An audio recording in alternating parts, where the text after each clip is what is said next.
नमस्कार, मी प्रांजली सायकोलॉजीमध्ये आपले खूप खूप स्वागत आहे।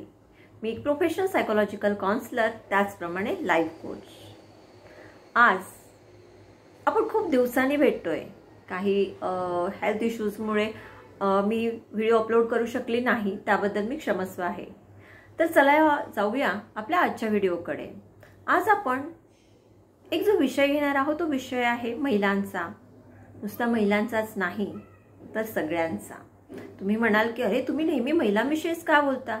तर नाही, आज आपण महिला पुरुष कोणीही असो त्यांचा आत्मविश्वास वाढवण्यासाठी काय गोष्टी आवश्यक आहे, कुठल्या गोष्टी केल्यामुळे आपल्याला लोक मान देतील। बऱ्याच जणांचं म्हणणं असतं मला ना कोणी विचारत नाही, मला इग्नोर करतात, माझ्याकडे एक रिस्पेक्टफुली पर्सन म्हणून बघितला जात नाही। तर का होतं आपल्यासोबत हे असं? का लोक आपल्याला टाळतात? का लोक आपला रिस्पेक्ट करत नाही? मग हा रिस्पेक्ट आपल्याला मिळवण्यासाठी आपल्याला काय काय करावे लागणार आहे, या विषयावर आज आपण चर्चा करणार आहोत। तर आपण स्वतःला आधी काही प्रश्न विचारायचे आहे की मी किती प्रमाणात बोलतो? मी खूप बोलते का किंवा खूप बोलतो का? मी गरजेपेक्षा जास्त बोलतो का? मी स्वतःला नेहमी अंडरएस्टिमेट करतो का? अरे माझ्यात ही कमी आहे, माझ्यात ती कमी आहे, माझ्या नाही होणार ह्या गोष्टी। नेहमी स्वतःला आपण कमी समजतो का?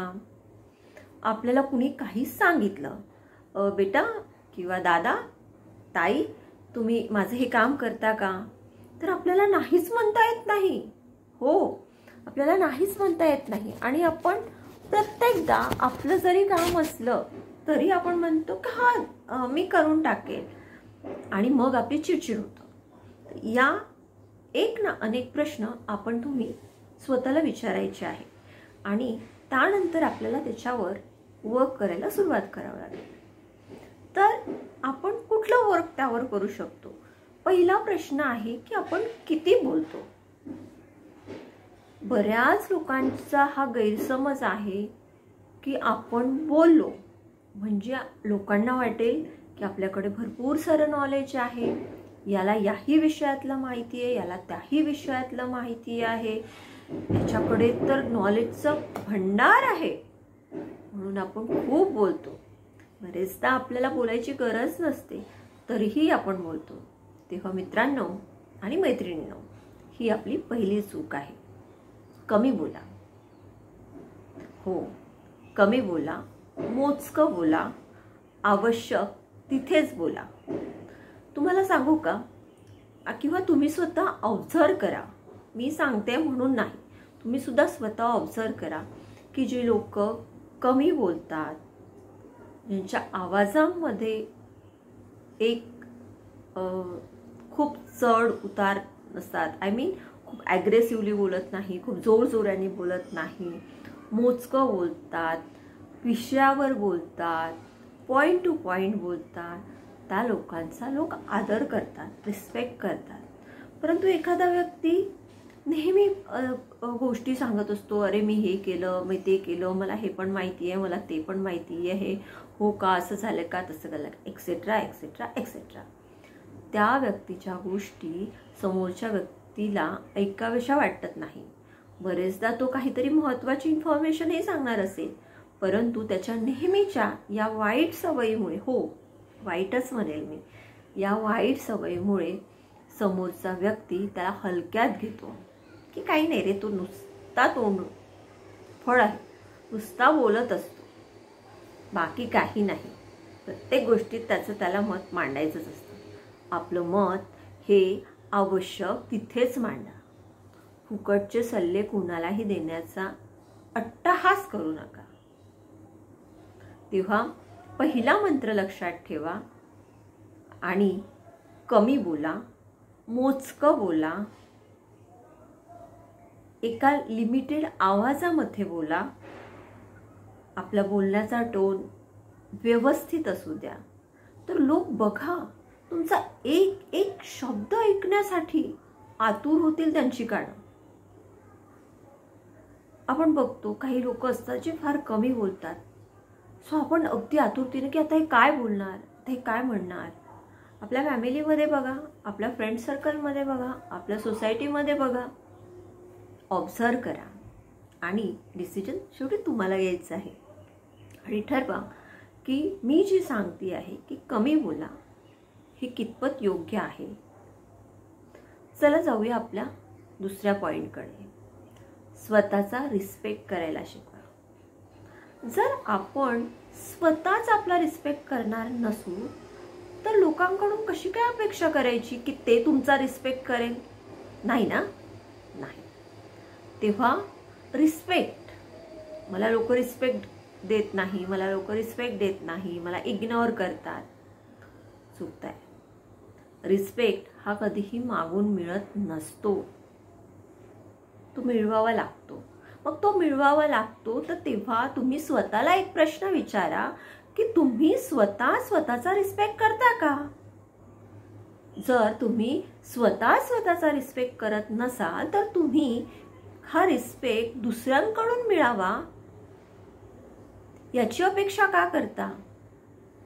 तेव्हा पहिला प्रश्न तुम्ही स्वतःला विचारा, मी माझा रिस्पेक्ट करतो का? मी माझ्या भावनांचा रिस्पेक्ट करतो का? मी माझ्या इमोशन्सचा रिस्पेक्ट करतो का? मी माझ्या आनंदाचा, दुःखाचा रिस्पेक्ट करतो का? हे प्रश्न स्वतःला विचारा आणि स्वतःचा रिस्पेक्ट करा. ज्या वेळेस तुम्ही स्वतःचा रिस्पेक्ट कराल तुम्हाला बाहेरूनही रिस्पेक्ट मिळेल. कारण आपण तसं वागणं गरजेचं आहे. आपण स्वतःला किंवा आपणच म्हणत असू, अरे मला काही येतच नाही, माझं काय, माझ्यात तो कॉन्फिडन्सच नाही आहे, मला तर काही जमतच नाही आहे, म्हणजे तुम्ही स्वतःला कमी लेखताय. स्वतःचा रिस्पेक्ट करत नाही आहे. तुमच्यामध्ये ते गट्स आहेत, तुम्ही ते आयडेंटिफाय करत नाही आणि स्वतःला दोष देतात, म्हणजे तुम्ही स्वतःला रिस्पेक्ट देत नाही. कुणी काही बोललं, अपमान केला तरी तुम्हाला वाटतं अरे हे माझा रिस्पेक्ट करत नाही. पण ज्यावेळेस हे होतं ते का झालं, कशामुळे झालं आणि त्यावर मी कुठली ॲक्शन घ्यायला हवी हे तुम्हाला कळायला हवं. तेव्हा त्यासाठी तुम्ही स्वतःला रिस्पेक्ट द्यायला शिका. हे झालं दुसरं. थोडासा ब्रेक घेऊन मी तुम्हाला एक छोटीशी विनंती करते की प्रांजल सायकोलॉजी या यूट्यूब चॅनलवर जर तुम्ही नवीन असाल तर चॅनलला प्लीज सबस्क्राईब करा. व्हिडिओ आवडल्यास लाईक करा, शेअर करा, कारण मला तुमची साथ ही माझ्यासाठी खूप महत्त्वाची आहे. तेव्हा मला साथ द्या आणि आपण असेच नवनवीन व्हिडिओ करत जाऊया आपल्या तिसऱ्या पॉईंटकडे. नाही म्हणायला शिका. हो, नाही म्हणायला शिका.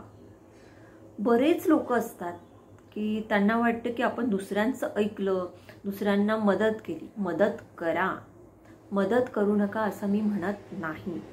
नक्कीच एकमेकाला मदत करायला हवी, नक्कीच मदत करायला आपण हवी.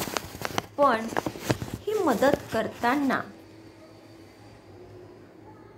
आपण नाही सुद्धा म्हणता यायला हवं की आत्ता काय आहे ना, माझी एक्झाम सुरू आहे, मी एक स्टुडंट आहे, कशाचा पण, इंजिनिअरिंगचा आहे, मेडिकलचा आहे, CAचा आहे, BAचा आहे, BSCचा आहे, कुठलाही स्टुडंट आहे आणि माझी एक्झाम सुरू आहे, मी स्टडी करत आहे आणि आजपर्यंतचा माझा असा रेकॉर्ड आहे की मला नाही म्हणायची सवयच नाही.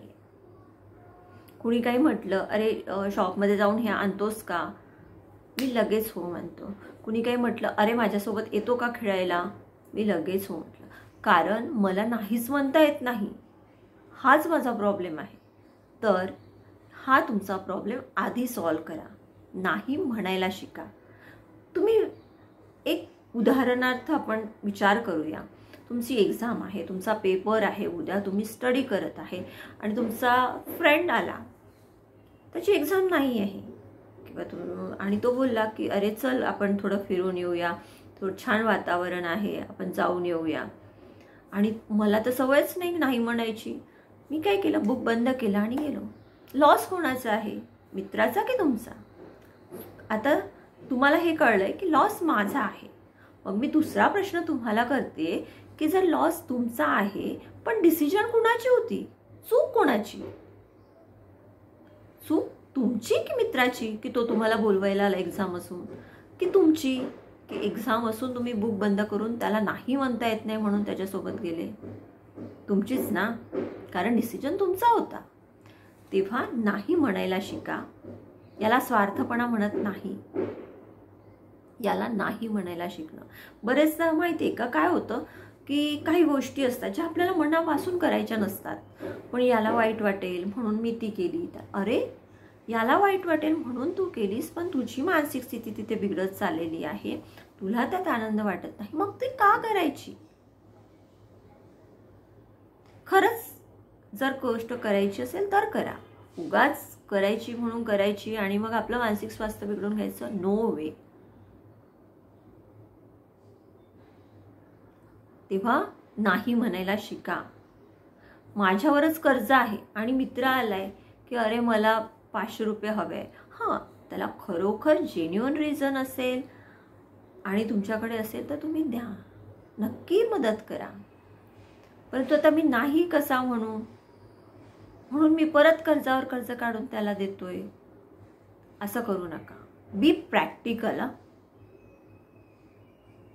कदाचित हे विचार माझे तुम्हाला पटणार नसेल, बट बी प्रॅक्टिकल. नाही म्हणायला शिका.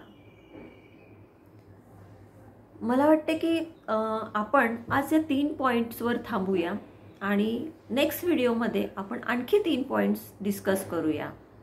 तुताच आपण इथेच थांबूया. आय होप तुम्ही माझा व्हिडिओ तुम्हाला नक्कीच आवडला असेल. आवडल्यास चॅनलला सबस्क्राईब करा, लाईक करा आणि माझ्या पुढील व्हिडिओची वाट बघा. मी लवकरच तो घेऊन येते उद्या. नमस्कार.